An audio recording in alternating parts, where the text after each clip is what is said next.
This is my recap of The Private Lives of Nashville Wives, Season 1, Episode 2, Fun Sponge. So I'm really excited because this morning my husband had to take his parents into the airport, so we didn't have to do morning chores. I gotta leave my hair down and get all fancied up, and he's gone all day, so I gotta watch whatever I want and do all my recaps, and it's gonna be really fun.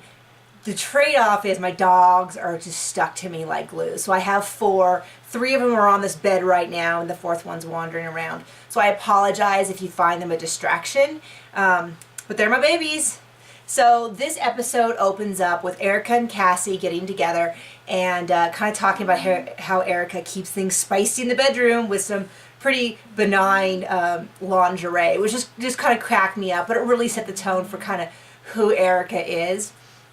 One of the things this show hasn't done a great job of doing is establishing for us as the viewers where these girls' friendships stand at the beginning of the season. So we know that basically they were cast to be on the show, and then after they said, okay, here's the 6 of you, now interact and do stuff, they clearly know each other well enough because they all make references. No one's being introduced, and they're all making references to previous times, but they also are interacting like they don't really know each other that well.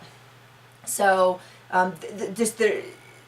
so I'm not sure where the friendships are at, and that would be kind of a little helpful indicator, like, oh, we've known each other for this long, and they might be doing that and I just missed it, but I still am a little unsure because of some things we're going to get into. So the rest of the episode is made up of 3 storylines. Sarah is pretty much absent from the episode interacting with the women. She's working, she goes on a gig. The rest of the women have a girls' night out, and then the 3rd storyline is Cassie's potential adoption. So I'll start with Sarah. I personally find this storyline interesting because you're seeing the whole spectrum. It's not just her being awesome. It's like her going to a gig and having no one pay attention to her.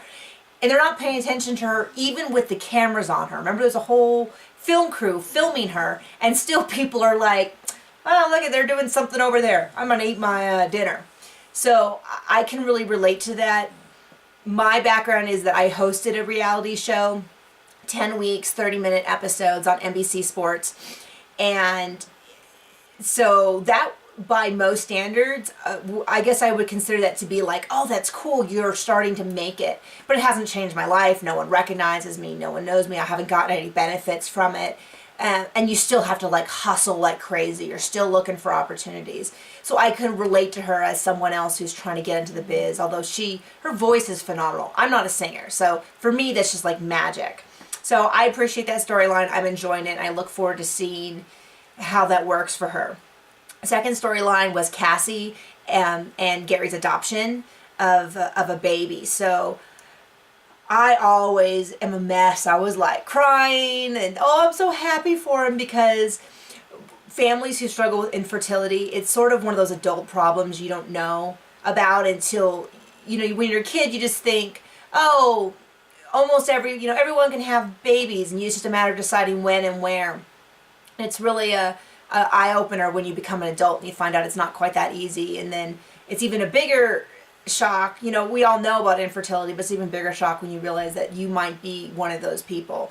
And so watching people struggle to build a family, and adoption is difficult. I've seen people over the past month in numerous places talk about adoption like, oh, well, people should just adopt. It is hard. There are huge waiting lists, and it costs a lot of money. So, and that's just the life. I mean, you think of all these unwanted children, and then you go to adopt one, and you discover like, oh no, they're not just going to give you a baby. It's going to be years and years. I talked to someone on Sunday who waited 4 years and was about to just give up because it's that difficult to adopt a child. So it's really kind of a serious thing. It's not as easy as you would think it would be.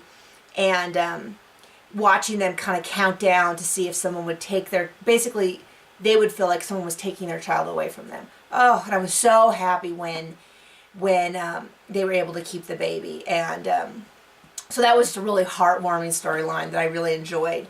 The 3rd storyline that happened was this girls' night out. It was kind of baffling to me because they really gave Erica a hard time about how, oh, she just wants to sit around and drink wine. What kind of girls' night is that? And I thought, every girls' night I've ever done is like that. Like, we sit around and we drink wine.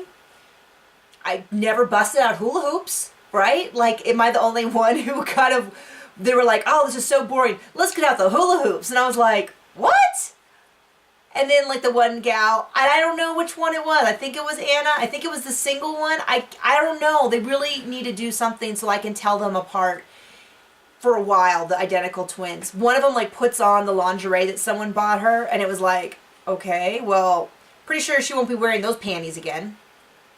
And so it was kind of bizarre. I mean, I don't think anyone's a villain in this situation, but it was kind of weird.